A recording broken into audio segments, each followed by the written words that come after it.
নমস্কার বন্ধুরা, আজকের ভিডিওতে আলোচনা করতে যাচ্ছি এসএসসিজিডি 2025-26-এর যে রিক্রুটমেন্টে রয়েছে তার এক্সাম ডেট সম্পর্কে।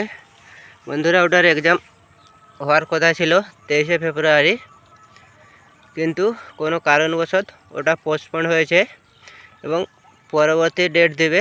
তাই এই ভিডিওতে আলোচনা করতে যাচ্ছি যে পরবর্তী ডেট কী মাসে দেওয়ার সম্ভাবনা রয়েছে।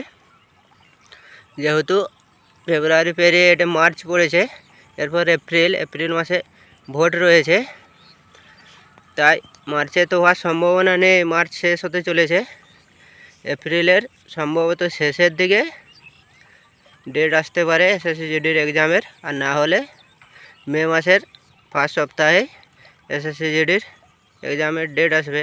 তাই বন্ধুরা যারা ভাবছো যে এক্সাম কত লেট হবে বা হবে কি হবে না, তাদেরকে বলি যে ফর্ম ফিল আপ যখন হয়েছে এক্সাম তো হবেই, তাই এত ভাবনা চিন্তা না করে বন্ধুরা পড়াশোনায় মন দাও, ভালোভাবে এক্সাম দাও। নমস্কার।